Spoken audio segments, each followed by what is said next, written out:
Hi, my name is Ashlee, and I'm an educator here at the schoolhouse. Today we're going to be talking about the circle. It's important to start by discussing how the learner has already been introduced to the different types of polygons, and we're going to explore the relationship and the differences between the polygon and the circle.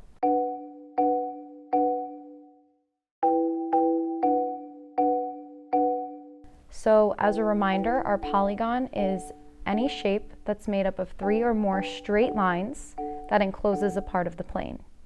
When we're looking at the circle and other rounded shapes, we're looking at curved lines enclosing a part of the plane. So here we have a circle, and the word circle actually comes from a word meaning ring, and it's a circle. So we can place our label there for circle. We also have this shape right here. This shape is called an oval, and the word oval actually means egg-like, and if you look, this shape reminds us of an egg, and that is an oval. This last shape that we have here is called an ellipse, and the word ellipse comes from a word meaning defective or not good enough, and this can help us to remember what the ellipse looks like because it's not quite good enough to be a circle. And this here is our word ellipse. So these are 3 of the different figures that use a curved line to enclose part of the space on the plane. However, there are more in the geometry cabinet which you can explore further with your learner. Here in front of me, I have my circle. This is a piece from the geometry cabinet. We're also going to be using another drawer from the geometry cabinet which has all of the different polygons that your learner has already experienced and worked with. So in order to start, I'm going to remove the inset of the circle from its frame. You might want to start with the triangle and then move on to the square in order to move the progression of the number of sides and angles. But we are going to start here with the pentagon. And for this specific lesson, you're going to be looking at the vertices and where they touch and the sides and this little space in between when we're looking at the circle.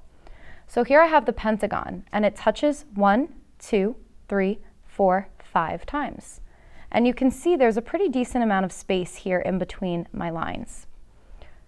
I wonder if there's a polygon that leaves no space at all. Let's keep going. So next we might want to take the hexagon. And if you look, it fits in perfectly. We have 1, 2, 3, 4, 5, 6 vertices all touching the line. And if you look, there's a little bit less space in between the line and the outline of the circle for this.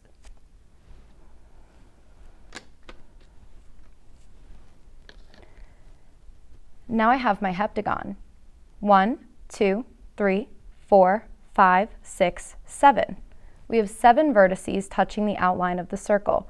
So all of these points fall on the outline of my circle.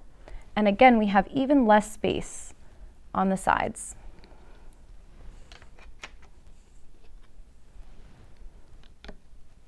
Let's look at this figure. 1, 2, 3, 4, 5, 6, 7, 8.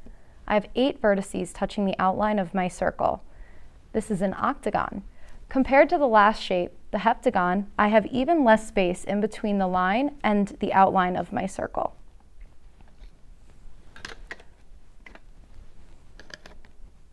I have another polygon.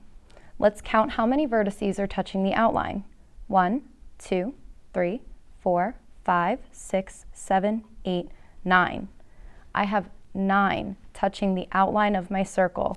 And again, I have even less space in between each of our sides and the outline of the circle. And lastly, I have my decagon, which is going to have 10 points on the outline of my circle and even less space. So after you've gone through all of these polygons and explored with your learner, the conclusion that you can come to together is that the circle is the limit of the regular polygon. So here's an insider tip. Prior to doing this lesson, it's important that you make sure that the materials that you're using are going to fit inside this piece here, And another way that you can do this is by actually tracing and drawing each of them so that you can make a poster or have them recorded somewhere for your learner to reference later on. Here at the Schoolhouse, we appreciate you, our learners, our parents, and our community. Thank you for watching and learning with us, and we'll see you next time.